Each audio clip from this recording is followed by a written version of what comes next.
Cumprimento a todos com a paz do Senhor Jesus e hoje nós estamos reunidos para estudar o livro de Daniel no seu capítulo 11, que fala sobre a guerra entre o rei do sul e o rei do norte.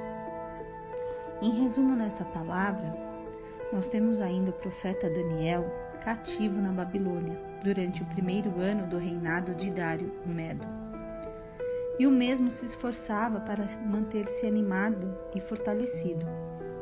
Então o anjo Gabriel o visitou e esteve a consolá-lo e ainda fez conhecer a verdade sobre o futuro, o qual o reino será dividido em 4 partes, representando 4 ventos, norte, sul, leste, oeste.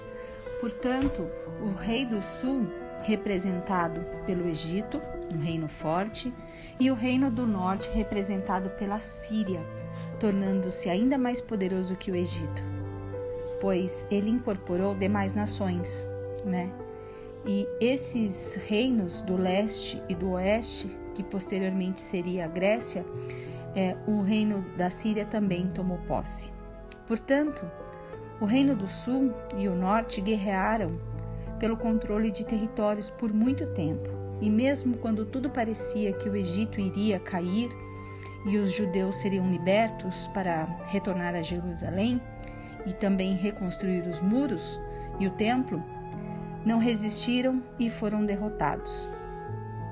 Em uma tentativa de aliança, o rei do norte, o Antíoco, ofereceu sua filha em casamento ao rei do sul para promover a paz, mas por infelicidade ela se rebelou contra o pai e se aliou aos egípcios. Nós temos ainda também o reino grego, que invade outros territórios. Porém, esse tropeçou em seu próprio orgulho, mas logo em seguida houve a ascensão de Antíoco, que por uma manobra política, governará também a Síria, anexando ao território grego.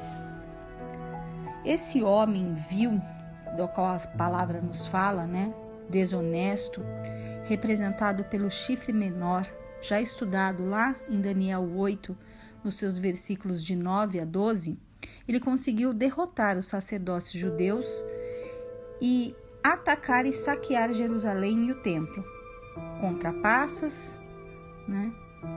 e ganha força e derruba o Egito.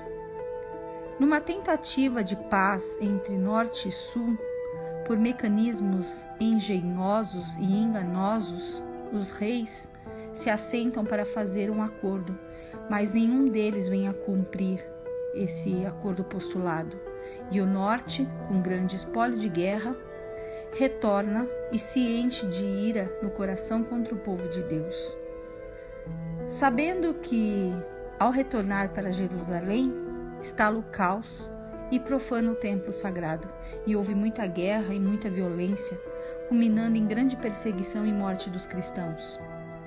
Porém, alguns remanescentes cristãos se levantaram contra o exército, através dos fiéis, como a tribo dos Macabeus, expulsaram as tropas gregas romanas.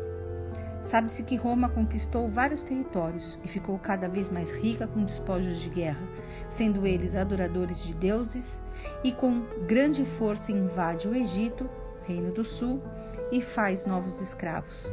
Eis que chegam notícias do Oriente e outras regiões que deixam Roma perturbada. E esse rei arrogante, mesmo assim, se manterá no território santo, no Monte Sião. Mas Deus sempre esteve no controle de tudo e esse reino cairá e não haverá quem o socorra. Assim fala a Sagrada Escritura.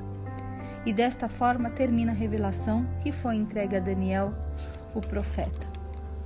Em interpretação dessa passagem, meus irmãos, temos 2 reinos, do sul e do norte, guerreando, e o povo de Deus no meio dessas grandes batalhas, sendo perseguido pelo Egito, com o ateísmo, e pelo norte, que seriam os reinos de Roma, Síria, pelo falso culto. Portanto, o povo de Deus perseguido e escravizado por ambos os impérios. Uma estratégia do inimigo que se utilizou de 2 nações para exterminar o povo de Deus. Em revelação dessa palavra, ela nos mostra que estamos, ela versa sobre o período do princípio das dores, conforme nós lemos lá em Mateus 24, nos seus versículos 6 e 8, e da grande tribulação que virá, onde podemos testificar também em Mateus 24, no seu versículo 21. O anticristo prosperará por algum tempo, porém essa guerra culminará com o Armagedon, onde tanto o rei do norte como o sul serão aniquilados, conforme nós podemos ler lá em Apocalipse, no seu capítulo 19, nos versículos 20 e 21, e serão lançados ao lago de fogo que arde com enxofre. Portanto, irmãos, Cristo retornará após a grande tribulação e haverá juízo divino sobre os ímpios, conforme nós podemos ler em Apocalipse 19, dos versículos 11 ao 21, que nos diz: ele chama-se fiel e verdadeiro e julga a peleja com justiça, e também o juízo sobre o anticristo.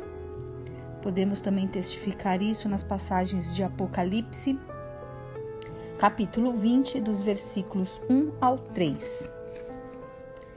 Irmãos, eu deixo aqui ainda uma palavra para meditação, que está lá em Isaías 55, no seu versículo 6 e 7, que nos fala: buscai ao Senhor enquanto se pode achar, invocai-o enquanto está perto.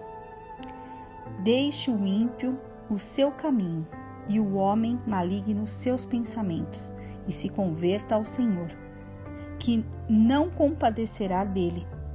Torne para o nosso Deus, porque grandioso é em perdoar. Faço ainda uma pequena oração com os irmãos. Pai querido, Pai amado, nós nos colocamos diante dos teus pés, suplicando o seu perdão, Senhor, pois sabemos que os dias estão maus, por isso queremos nos achegar a ti, a fim de que sejamos transformados, restaurados no poder do teu Santo Espírito, para que quando o grande dia chegar estejamos reconciliados e salvos para habitar por longos dias na tua presença. Assim eu entrego tudo em tuas mãos, crendo que o Senhor já providenciou todos os nossos caminhos. Assim eu oro em nome de Jesus Cristo. Amém. E graças a Deus.